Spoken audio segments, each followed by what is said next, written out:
Serdecznie zapraszam do odcinka 104 playlisty Mroczna Historia pod tytułem Potomkowie ludu Kanaan, część 41. W poprzednim 103 odcinku opowiedziałem o Aramejczykach. W tym odcinku opowiem o pochodzeniu Asyryjczyków. W Księdze Rodzaju czytamy: również Semowi, praojcu wszystkich Hebrajczyków i starszemu bratu Jafeta, urodzili się synowie. Synowie Sema: Elam, Aszszur, Arpachszad, Lud i Aram. W poprzednim odcinku wskazałem na Arama jako przodka Aramejczyków i wygląda na to, że jeden z jego braci, Aszszur, był przodkiem Asyryjczyków. Na pochodzenie Asyryjczyków od Aszszura wskazuje nazwa Aszur, starożytnego miasta w północnej Mezopotamii, które w III i II tysiącleciu przed naszą erą było głównym miastem i stolicą Asyrii. Również boga opiekuńczego tego miasta nazywano imieniem Aszur.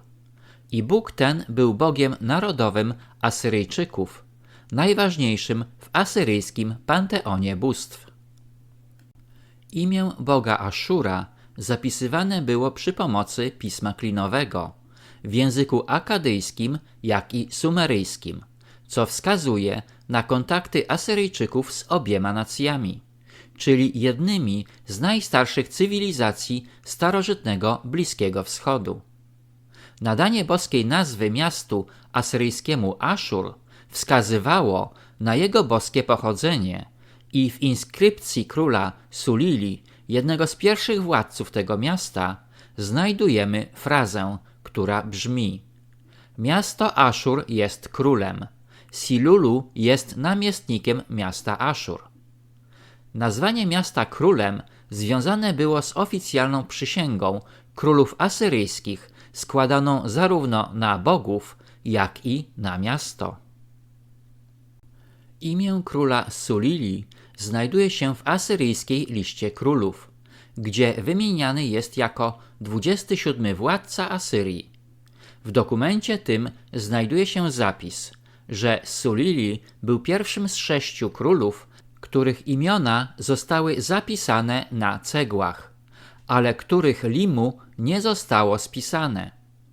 Limu było nazwą wysokich godności urzędniczych czy królewskich, sprawowanych w starożytnej Asyrii. Imion urzędników czy królów używano do oficjalnego datowania asyryjskich dokumentów. Prościej mówiąc, znając imię danego urzędnika czy władcy, można określić rok, od którego zaczął sprawować dany urząd. Na przykład zapis 713 przed naszą erą Aszur-bani był rokiem rozpoczęcia urzędowania wysokiego dostojnika pełniącego urząd gubernatora Kalchu za rządów asyryjskiego króla Sargona II.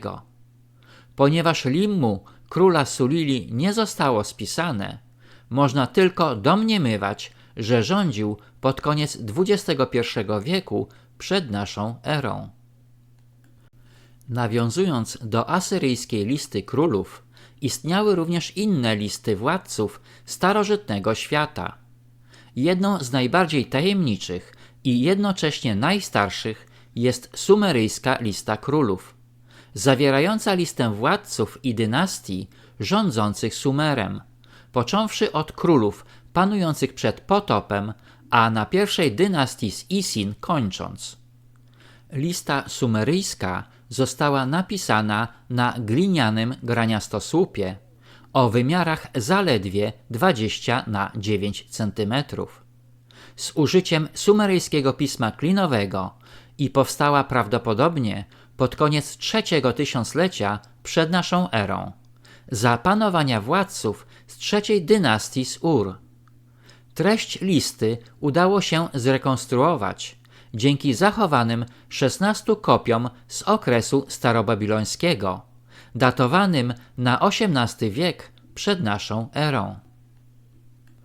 Jednakże odnalezione kopie różnią się między sobą co do kolejności panujących dynastii i długości rządów poszczególnych władców. Pierwszym uczonym, który sporządził listę, zachowanych kopii sumeryjskiej listy królów był Thorkild Jacobsen, duńsko-amerykański asyriolog urodzony w Kopenhadze. Jednym z ostatnich uczonych, który uporządkował listę królów sumeryjskich, był Jean-Jacques Glasner, francuski historyk, znawca świata starożytnej Mezopotamii i pisma klinowego. Na wstępie do sumeryjskiej listy widnieje zapis: po tym, jak królestwo zeszło z nieba. Według Sumerów cywilizacja sumeryjska nie rozwinęła się dzięki pracy ludzi, ale poprzez ingerencję bogów, którzy nawiedzili ziemię, przybywając z niebios.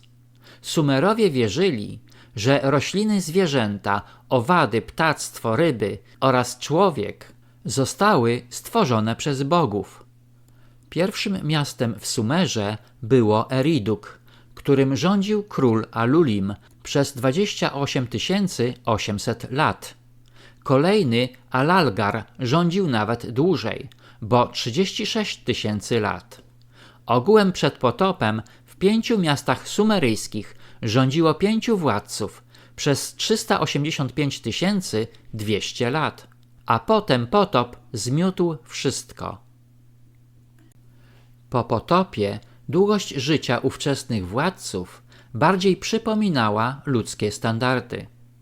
Na przykład w Uruk rządziło 12 władców przez 2130 lat, co daje średnio 178 lat panowania i być może życia władców sumeryjskich w okresie popotopowym. Czy zapisy na sumeryjskiej liście królów zostały zmyślone? Szczególnie te dotyczące długości życia władców. Czy może niepoprawnie odczytano wartości liczbowe tam zapisane? Pomimo zwątpienia wielu naukowców w rzetelność zawartych tam informacji, w Księdze Rodzaju znajdujemy 2 fragmenty, zdające się potwierdzać wiarygodność sumeryjskiego dokumentu. A kiedy ludzie zaczęli się mnożyć na ziemi, rodziły im się córki. Synowie Boga, widząc, że córki człowiecze są piękne, brali je sobie za żony, wszystkie, jakie im się tylko podobały. A w owych czasach byli na ziemi giganci, a także później, gdy synowie Boga zbliżali się do córek człowieczych, te im rodziły. Byli to więc owi mocarze, mający sławę w owych dawnych czasach. Zacytowane fragmenty Biblii dotyczą czasów przed potopem i mówią o synach Boga, jak również gigantach. Można przypuszczać, że długość życia zarówno synów Boga, jak i gigantów była zdecydowanie dłuższa niż zwykłych śmiertelników. Wskazuje to, że sumeryjska lista królów wcale nie musi być wymysłem ludzkiej wyobraźni, ale może opisywać wydarzenia historyczne z bardzo odległych czasów.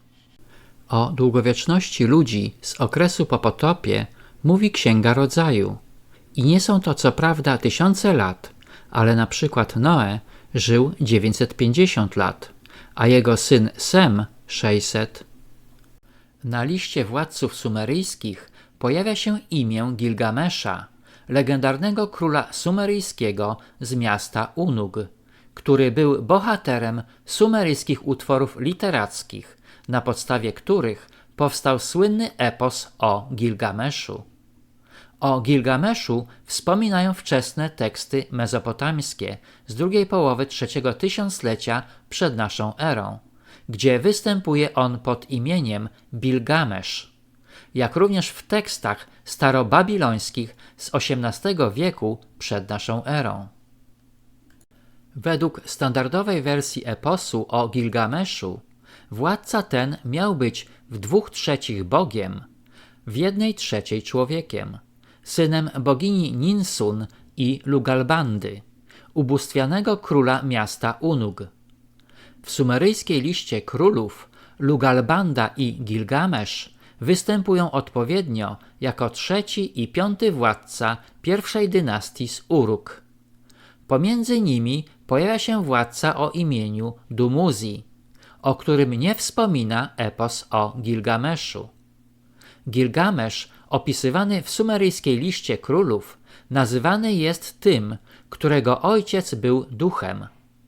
Sumeryjskie eposy o Gilgameszu wspominają o jego dwóch siostrach, Enme-Baragesi i Pesztur, oraz synu Urlugal i wnuku o imieniu Utulkalama, którzy na liście opisywani są jako 6.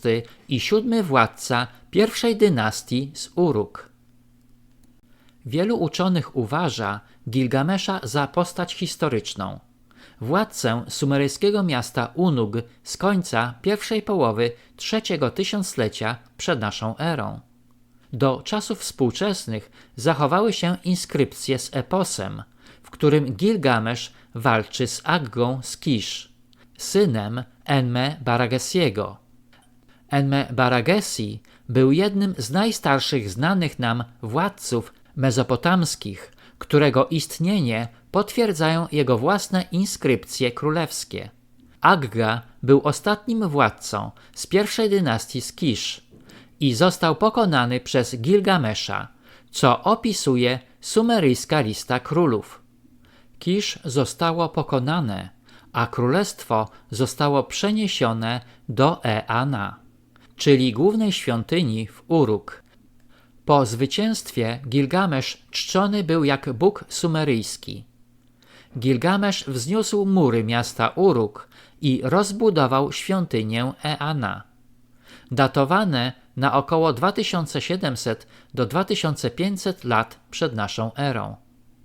O Gilgameszu wspomina inskrypcja z Tumal, opisująca go jako tego, który wzniósł ołtarz w świątyni boga Enlila w Nippur. Na odnalezionych glinianych tabliczkach z pierwszej połowy drugiego tysiąclecia przed naszą erą zapisano akadyjskie poematy przedstawiające Gilgamesza jako legendarnego herosa i obdarzonego nadludzką siłą półboga.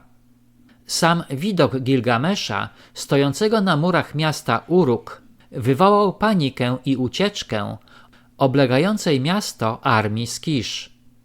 Gilgamesz ze swoim sługą Enkidu pokonali straszliwego potwora Huwawę, strażnika lasu cedrowego, jak również zabili byka niebiańskiego, zesłanego przeciw Gilgameszowi przez boginię Inanę, kiedy odrzucił jej zaloty miłosne. Na 3 glinianych tabliczkach z poematem o Gilgameszu opisana jest jego wyprawa do ocalonego z potopu Utnapishtima w celu poznania tajemnicy nieśmiertelności. Utnapishtim był synem sumeryjskiego króla Ubara-Tutu z miasta Szurupak, ocalonego z potopu przez boga Enki.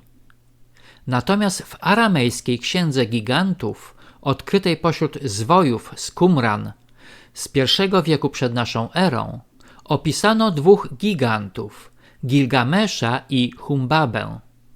Ostatnia wzmianka o Gilgameszu pochodzi z pisma żyjącego w VII wieku naszej ery egzegety, czyli badacza świętych tekstów Teodora Bar Koni, który w swojej liście władców mających żyć przed potopem wymienia króla o imieniu Ganmagos.